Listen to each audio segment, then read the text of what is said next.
বুখারী পড়তে হবে না, ইমামে বুখারীর মাজার আছে। আরে শুনতে বলি সুবহানাল্লাহ। বুখারী পড়তে হবে না, বুখারী রেখে দিতে হবে। মাদ্রাসা থেকে বুখারী বাহির করে দাও যদি লাজ লজ্জা থাকে। কারণ মাজার যখন তৈরি করা যাবে না, তাহলে ইমামে বুখারীকে মানাও যাবে না, ওর মাজার আছে।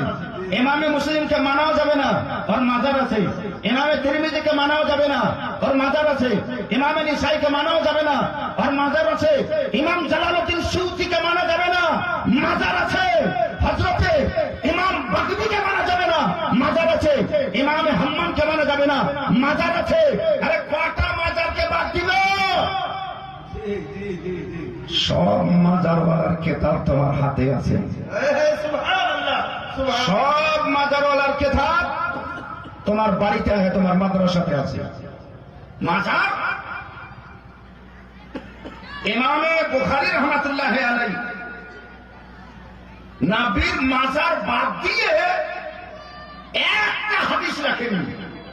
16 বছর পর্যন্ত বুখারী শরীফ লিখেছেন, প্রত্যেকটা হাদিস আমার নবী মুস্তাফার রওজা শরীফের সামনে লিখেছেন। সুবহানাল্লাহ। আপনি বলছেন মাজার মানা যাবে না? তুমি আজকাল ছেলে, বাচ্চা ছেলে জানো না? নিজের বাপ দাদাকে জিজ্ঞাসা করো, তার চাইতে আগে যারা তাদেরকে জিজ্ঞাসা করো। ইমামে শাফি রাহমাতুল্লাহ আলাইহির মাজার আছে। আরে ঝুমকে বলো সুবহানাল্লাহ। কি করবে? শাফি তো বাদ দিয়েছে, মাজারটাকে বাদ দিতে হবে। ইমামে আবু হানিফা আলাইহি রাহমাতুল্লাহের মাজার আছে। হে বেরাদার, যাই হোক, আমি চারটি কথা বলবো আপনাদেরকে। আজ মাজারে আপনি দিবেন, আপনার কি উপকার আছে? ইমামে বুখারী রাহমাতুল্লাহ আলাইহি ওয়াফাত বরণ করেছেন, ইমামে বুখারীর মাজার সেজে গেছে, বৃষ্টি হয় না। 2 বছর হয়ে গেছে বুখারাতে। কয় বছর হয়েছে? 2 বছর হয়ে গেছে। বুখারা, সামারকান্দ, ইরাকের এলাকা, বৃষ্টি হয় না, বারিশ হয় না, মেঘ হয় না, মানুষ কবলিত, জর্জরিত, মানুষ এখানে সেখানে ছুটে বেড়াচ্ছে। কি করা যায়? হযরতে ইমামে বুখারী রাহমাতুল্লাহ আলাইহির এক শাগির্দ, ওর শাগির্দ ইমামে বুখারীর এক শাগির্দ এসে বলছেন যে যদি আপনারা বৃষ্টি চাহেন, যদি আপনারা মেঘ চাহেন, তাহলে আপনারা ইমামে বুখারীর মাজার চলে যান, ওখানে যেয়ে একবার দোয়া করেন।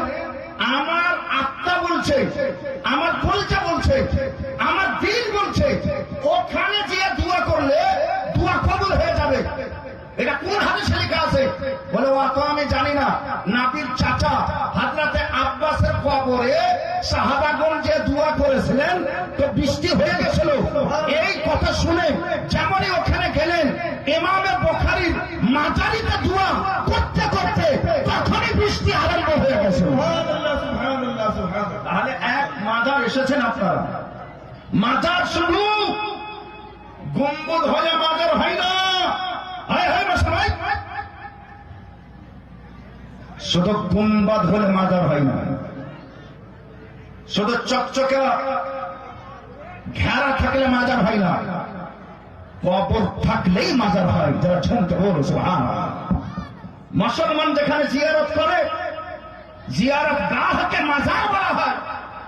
যেখানে জিয়ারত করা হয়, আরবি ভাষা আছে মাজার, তাকেই মাজার বলা হয়। হে বেরাদার, আলহামদুলিল্লাহ, মাশাআল্লাহ, একজন আল্লাহওয়ালা, একজন খোদাভীরু, যার ভিতরে আল্লাহর ভয় আছে, তার কাছে যে যদি দোয়া করেন, অবশ্যই আল্লাহ ওই বান্দার ওয়াসিলাতে আপনার মনস্কামনা পূর্ণ করেন। হে বেরাদার, আমি আপনাদের কাছে একটু আসি।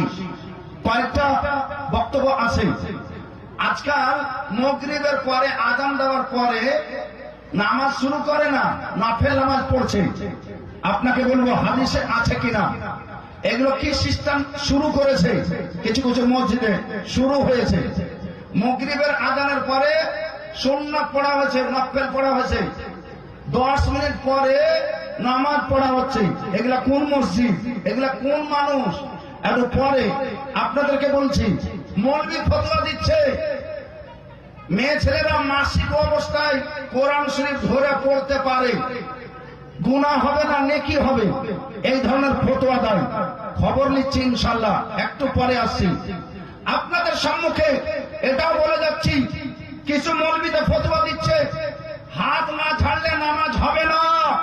বাপের বেটা যদি আসো, বুখারী খুলে দেখো, হাত ঝাড়লে তোমার নামাজ পূর্ণ হবে না। একবারই হাত ঝাড়তে হবে, তারপরে হাত বন্ধ করে দিতে হবে। যারা ঝমকে বলো সুবহানাল্লাহ। আমি এক একটা করে হাদিস আপনাদের সম্মুখে, সময় কম এই কারণে ওই পরে বলছি। এই মাজারে জলসাতে এসেছেন, উরুসের জলসাতে এসেছেন। আমি আসার পরে দেখলাম, আমার মনে আছে 500 টাকা হাজি বাদল টোলা, আমার ছোট বাবা, তার নাম